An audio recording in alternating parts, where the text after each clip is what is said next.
Hello and welcome to the Foodeshow Community Talk. Today we have with us Christine Tacon. How are you, Christine? Very well, thank you. Pleased to be with you. We're very honored to have you. So Christine Tacon is the first groceries code educator who had achieved significant cultural change in her 7 years in office. I understand that this is a position that you will be leaving soon. Mm-hmm. But before you leave, we're so happy to have you and thank you for your time. And she has also for us a little presentation afterwards. But before we get to the presentation, I would like to ask you in your own words, how would you describe yourself? I'm somebody who has to be enthusiastic and have a passion for whatever I'm doing.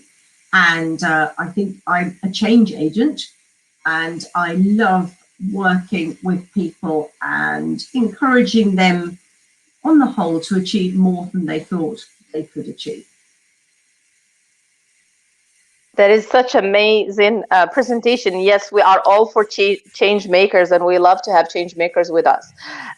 Before you got this position, and I do understand this is a part-time position, you've been doing a lot of things. So can you tell us about your what you have done in the past? How is it important to the position you land into and for the future? Okay. Well, I read engineering at university, and I think that gave me a passion for efficient supply chains. And I then worked in high precision zinc die casting. I worked in confectionery for Mars. I actually worked in a brick company. I worked in for Fonterra, the New Zealand Dairy Board, sort of marketing and selling Anchor butter in the UK. But then I spent 11 years running the Co-op's farming business. We were the biggest farmers in the UK. We grew an awful lot of salad and vegetable crops, and we really had the opportunity to be a complete supply chain from production through to the shelf. And I think that was where I really felt that there was so much more that could be done to make supply chains more efficient. And when the role came up as the Groceries Code adjudicator, I applied for it, but my ambition and the reason I wanted to do it was to improve supply chains. That is fantastic. Yes, there's also the supply chains are changing all the time, whether with technology, whether it's with markets. So, what is grocery code educator? Adjudicators. I'm sorry. Yeah. This is something that came in the UK, and I will talk about it a bit in my little talk that I prepared. But we had two competition and commission inquiries who felt that too much risk was being passed from retailers to the supply chain, and it had the danger of large businesses stopping to innovate, small suppliers going out of business, with a net impact on the consumer of there being less consumer choice. And they intervened after the first investigation and said, here's a voluntary code we want you to follow. And everybody said this doesn't work. So they came after the second investigation and said, here's a statutory code we want you to follow. And again, people said, we must have somebody, we need to have an ombudsman of some sort. We need to have somebody to go to when retailers aren't following this code.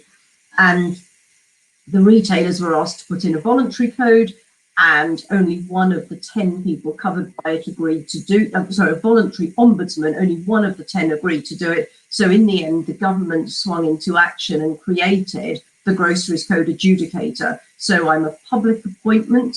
It's created by law and with legal powers to investigate and to arbitrate, and later introduced the powers to fine up to 1% of UK turnover for retailers that didn't adhere to the code.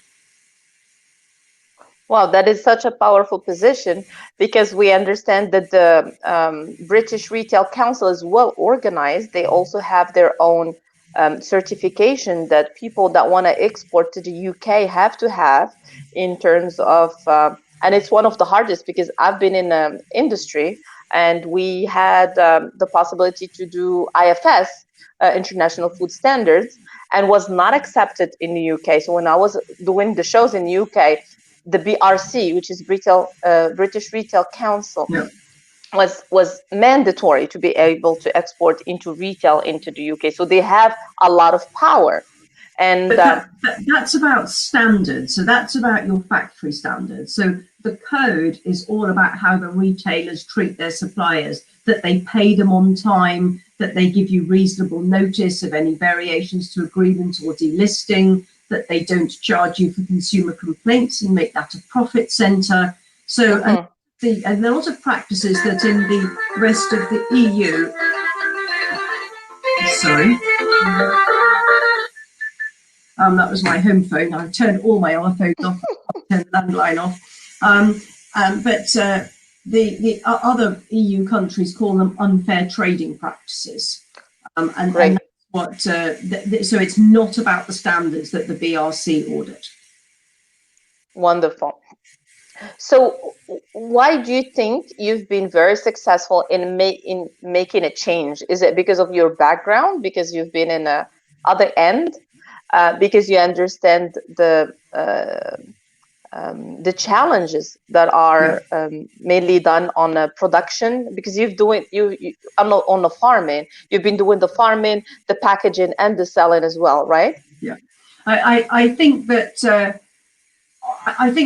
I did the role the way I wanted to, because I felt I understood what needed to be done. I wanted to be involved in helping find the solutions. I took the assumption from the beginning that the retailers weren't intentionally breaking the code. I just needed to talk about the things that I was hearing and to expose both sides to the issues. So very often I was finding that it wasn't that the retailers weren't interested in sorting something out, it's just that the suppliers hadn't told them it was an issue. And I think that because I was representing a lot of suppliers when I spoke to the retailers, I think they were then understanding that some of the things I was talking about was telling them how they could make their supply chains more efficient. And as I will talk in my presentation, that one of my secret weapons, I think, was the annual survey I did, that by the end I was getting 1,600 responses from suppliers, which was able to show every retailer how suppliers thought they were performing against every paragraph of the code and against the sorts of issues that suppliers talked about. So I was able to present them with information and saying, this is what your suppliers are saying about you. So I think they then took it seriously and saw in many cases that this was an opportunity to improve efficiency and improve supplier relationships and hopefully lead to some sort of competitive advantage. There's also the money changes everything, because if the communication is not going well, definitely there is a cost increase because the other side is not listening to the suppliers, or the suppliers never took the time to explain the repercussions, and they just increase the price. I'm not sure whether it was that. I wouldn't blame the suppliers in this instance. I think many of them were worried about raising things, certainly having been in the supply chain myself and being told that you're asking me to do X and this is going to cost me this much more money, and I don't understand the logic to it. There's a better way of doing it, to which they always used to say to me, well, no one else is complaining.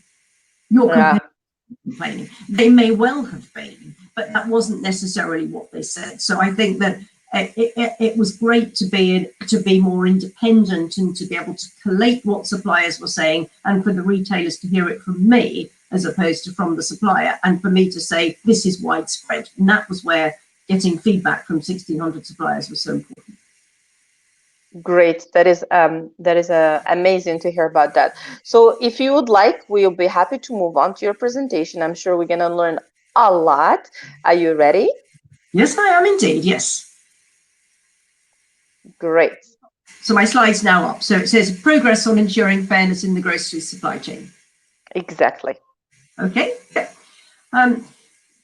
Right. Well, so covering some of the stuff you've already said, I have been in post about 7 years, and this will be one of my final speaking events as the Groceries Code Adjudicator, because I'm stepping down later on this year after 7.5 years in the role. And I do so in the strong belief that I've achieved an awful lot of what I set out to do when I started. And I'm leaving the position in the knowledge that by working with the sector, that I've shifted the regulated retailers from paying lip service to the code through practice-based compliance to enduring culture change. That's what I was trying to achieve, was culture change that was driving effective compliance and risk management of compliance at all levels. And the feedback that I've got from suppliers and the results of my annual survey is that and I think the type of conversations that I've been having with the retailers, it shows the progress that I've made since June 2013 when I started in the job.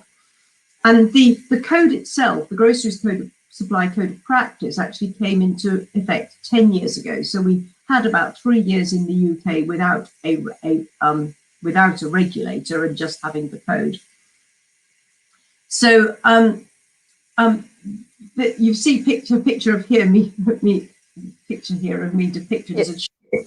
And this is how the Grocer magazine depicted me when I got when I got given the power to fine up to 1% of a retailer's turnover. And although I have teeth, I have only bared them on occasion. And I believe that my success in the role has come in the unique way I established of working with the retailers. And I've taken a collaborative approach, and I felt that that collaborative approach that I took with the retailers should be at the heart of the supplier-retailer relationships themselves. And when, you might say, well, what do you mean by collaboration? But in those 7 years, I have had more than 250 meetings with the retailers' code compliance officers. That's 10 retailers. And at every one of those meetings, which were initially quarterly, so every 3 months, I told them about what I was hearing from suppliers and asking them what they were doing about it. And sometimes, some topics were on the agenda for 2 to 3 years as they told me what they were doing. And I was saying, but I'm still not hearing the response from suppliers. And they said, well, we need to put in some new IT. So some things took a bit longer, but I never let go of an issue until I felt that it had disappeared as an issue from suppliers' radar. And I also met the chairs of the retailers' audit committees on an annual basis. And I actually, in quite a few occasions, that engagement at the audit chair level had been central to achieving a culture change within the retailers themselves. And I've got quite a few examples of where that made a cultural difference. And the large groceries retailers that I regulate, it's now expanded from 10 to 13, as you see there, have got a combined turnover of more than 100 billion. And they have thousands of direct suppliers, from global multinationals to a growing number of small producers. And I decided very early on that I would work with the supermarkets and encourage them to put things right themselves. And I wanted to get away from the corporate thinking they might have had of how to avoid the code or get round it, or maybe just stop getting caught. And my end game was to get them to regulate themselves instead of being regulated. And some people may have thought that my collaborative approach was a soft touch, but actually it was quite the contrary. And it enabled me to have tough, honest conversations with them and to enforce, make sure that they got round to doing some remedial action. And the code compliance officers and the wider businesses themselves have seen the positive impact of my collaborative approach, and they work hard to achieve progress themselves. And we focused on themes rather than individual cases with particular suppliers. And that way I've ensured that retailers have improved their systems, their processes, their behaviours for the widest possible supplier base. And I've taken a blame-free stance from the outset, saying that if something's going wrong, I assume that the retailer didn't mean to. It was incompetence rather than bad faith, a mistake rather than a conspiracy. But I do expect them to put it right, and to put it right quickly. And if a retailer was moving too slowly, I just intensify my collaborative approach. I ask for reports, I ask for meetings with their supermarket buyers, or engage directly with the top of the organisation. And I started working with the retailers on what I call go, no-go areas. That harks back to my engineering days about saying I approve of this, don't approve of that, to talk about the things that are going wrong. And we looked at easy to understand specific reported practices which may have broken the code. And a lot of quick wins followed, such as a voluntary commitment I secured in response to the problem of forensic auditing. And 12 of the 13 regulated companies have now signed up to that voluntary agreement not to go back more than current year +2, looking for any instances of where suppliers might owe retailers money. And I shifted after having got to the go, no-go areas, I shifted to harder issues such as forecasting and alleged short deliveries, when it's much more difficult to establish who's in the right. But I focused on a few issues at a time with the retailers so we could make progress across the sector on the things that mattered most to suppliers. And in this way, I tackled drop and drive as a factor in delay in payments and range reduction activity without sufficient controls, which was highlighted in my ASDA case study, which again resulted in a cartoon with the, oh, hang on, have I gone? Yeah, with a cartoon with the grocer, whom they clearly felt that that ASDA had got away with being treated lightly. But throughout my tenure, I've wanted to be measured by how things are proved for suppliers, and through prompt action, I've been able to get retailer initiatives, which may have been breaking the code, stopped overnight, get suppliers recompensed and processes put in place to make sure they can't happen again. And there was no need to investigate where retailers put things right, but I was able to clarify the code so that all retailers and suppliers learned from that exercise through a case study. But while collaboration has been vital to achieving progress, I do acknowledge that the 2 investigations I did over the 7 years had been game changers for securing better code compliance. And in 2015, the Tesco investigation, I found that the retailers were not paying their suppliers in full and on time. And that investigation, which took me a year, gave me a deep understanding of the different ways that payments to suppliers were being delayed, and I was able to apply my findings and solutions to all of the retailers through an understanding of what was going on at Tesco. And that action has taken the proportion of suppliers experience issues of delay in payments across all retailers from 35% reported in 2014 to 13% in 2019. And it ensured that all retailers have got a helpline for suppliers to resolve any payment issues, with a finance to finance discussion rather than having to go through the buyer. And in 2017, 2018, I investigated the Co-op group and found that they had been reducing the number of stores that a supplier was stocked in without giving affected suppliers reasonable notice. And they had introduced certain charges without reasonable notice. And the root causes of my Co-op investigation, I identified, and these root causes identified showed the extent to which Co-op had failed to take charge of its own code compliance. And I required the Co-op to make significant changes to its governance, oversight, processes and training. And in January this year, I discharged the Co-op from formal monitoring, as it had demonstrated to me it had adopted appropriate approaches to my recommendations. But the root causes from that investigation showed the way for every retailer to take a whole organisation approach to code compliance and to get compliance embedded in the culture of the company. So in my final year as Groceries Code Adjudicator, the conversations with code compliance officers have been focused on ensuring that every one of the regulated retailers can demonstrate to me that they've got embedded controls within their business to ensure that they don't break the code. But when I made my announcement that at my last annual conference that this would be what I would do in my final year in office, I was not advocating that there wasn't any need for an adjudicator, as this cartoon in the grocer has implied. So I talked earlier about the number of meetings and events I've had, and I think that the major challenge in the role has been the hard work it has taken to get the information that I need from suppliers. So rather than waiting for suppliers to come to me, I've gone to them, talking to suppliers wherever possible, at trade conferences, meetings, dinners, workshops. That I actually set up some workshops on particular issues. And if I heard of a network that I didn't know about or a trade association, I tended to invite myself in.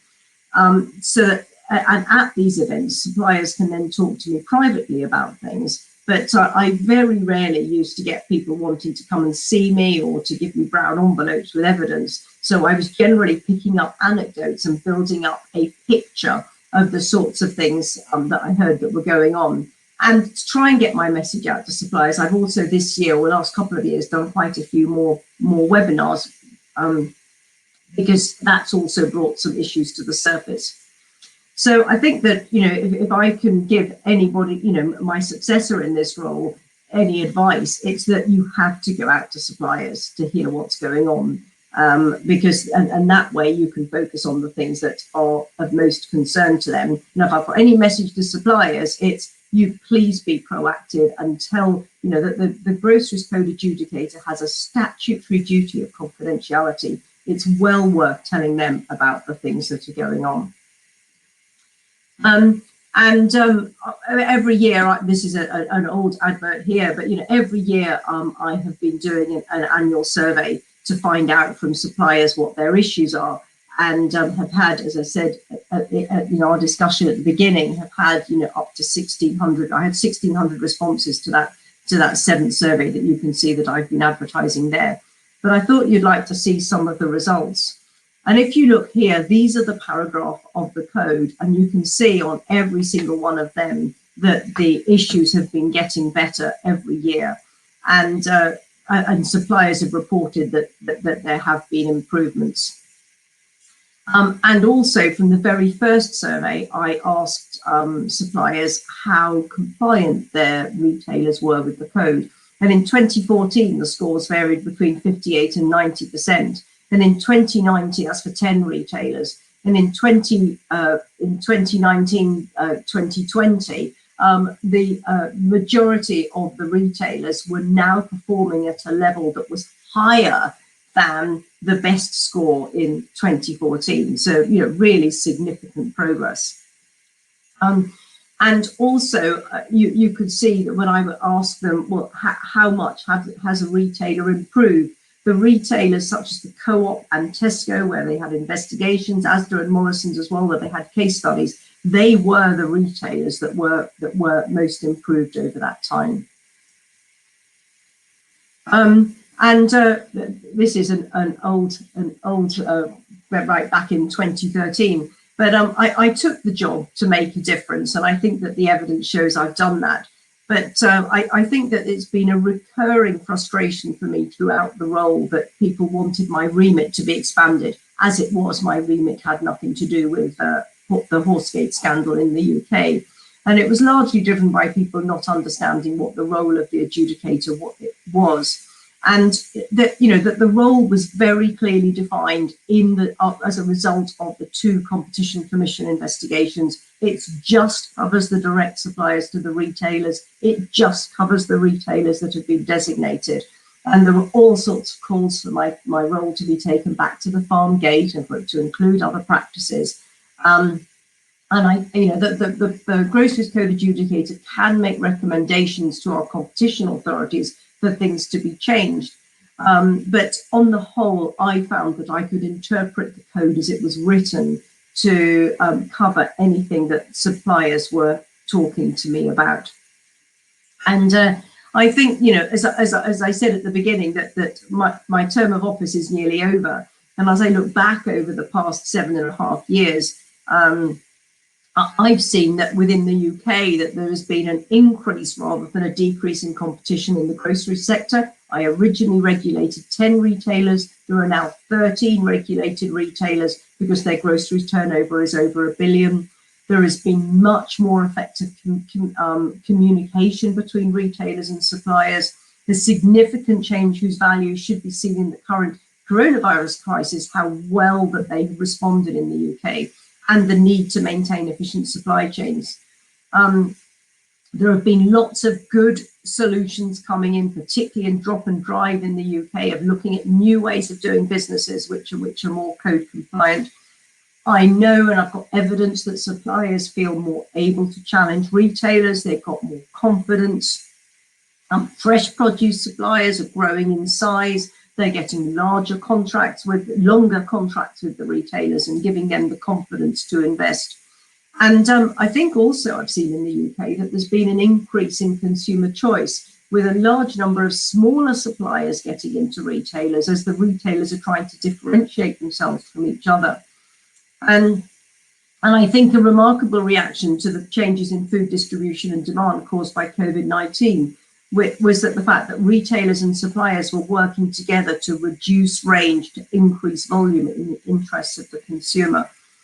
And I strongly believe that the collaborative approach that I've been encouraging across the sector meant that they were better prepared and more able to respond in a way that didn't generate any code issues that required escalation to me as a regulator, despite massive change when COVID first hit. And all through the last 6 months, I have been keeping a very watchful eye on proceedings to make sure that things are still done in a compliant way. But I think it's fair to say that suppliers who didn't expect the regulation and the role of the adjudicator to make a difference are now thanking me, and one of them did thank me, hence this picture, for making it a less unfair playing field, which may sound like fake praise, but many listening to this presentation will know that's pretty good in our sector. So just really wanted to say that my successor, Mark White, is taking office at a good time. I think the initial work of the GCA is largely done, but the success of the regulation is prompting and will continue to prompt growing calls for its coverage to be extended, whether further up the supply chain or to more retailers. And Mark, of course, has got lots of new ideas, and we've been able to have a few months of overlap. And I'm sure that he'll continue with the initiatives that have worked. And of course, I wish him every success. And I can tell the retailers I will be watching, and I want to see that things continue to improve. So just wanted to say thank you again for giving me the opportunity to make this talk to you. That people who want to know more about what we do, to learn about implementing in other countries, the website is pretty comprehensive. We've worked on a basis of everything being open. But if you are a supplier from anywhere in the world and a direct supplier to the UK retailers, the code covers you. So I suggest you know the code, get trained and speak up to be code confident. But you can find out a lot about it on the website and on our YouTube channel. And of course, you can contact the Grocer's Code Adjudicator with all of the information in front of you as to how to do so. I hope that's been interesting. I'm sorry if it's felt a bit rushed, but I had so much I wanted to share with you. Thank you. No, thank you so much for your valuable presentation. It was very interesting to know how it's done, because sometimes, like you said, it's the lack of information from both sides that creates some gray areas and creates some problems that usually should be resolved just by collaboration and just listening to each other and knowing where the other one is coming from. And it's I am very impressed, and I think and I have to say it, I'm a feminist, and I have to say it, it's a woman's touch. Because women go about things a little bit differently, and they want a little bit more harmony, and they listen to that. And then, yes, the future is feminine, I hope. And thank you so much for sharing your experience. And I am so happy that you're keeping on watch on all the retailers for the next ones. And I encourage all our exporters that are going into the UK or would like to go into the UK to visit the website. And like Christine said, be familiar with the code and understand what you can speak about and what's going on. And this is part of, any regulatory investigation into going into a new market. Christine, how do you see the future for the food industry? You've been in office during the COVID-19, and you definitely have seen some changes in the supply chain. And how do you see it in the future? What's your insights? My insights is that retailers will work much more closely with suppliers. I think you will find suppliers getting larger and having a larger percentage of their business with individual retailers as they grow in confidence in working with each other. And I've seen some very, very close relationships working in particularly in fresh produce, because I think the retailers recognize that the source of supply is paramount, and that with increasing global competition, with South African growers finding that it might be easier to supply to China than through to the UK. I think retailers are getting closer, much closer to their supply chains and much more willing to work with them and find better ways of doing business. But I think, as I said in my summary, I was really surprised to see how many small businesses are getting on the ladder. But with Ocado, which is a totally sort of dark warehouses and totally delivered service, that is allowing an awful lot of new entrants to be able to get into the market. So they don't have to get themselves listed in 3,000 supermarkets. They can get themselves listed with one internet provider. And it's allowed a lot of new product development to come to market. And I think it's very exciting at both ends. Wonderful. Thank you so much for your time and for your presentation and your valuable insight. We hope to see you on our platform very soon, and wish you the best in your next endeavors. Thank you very much indeed, and thank you for taking the time to listen. Thank you. Bye.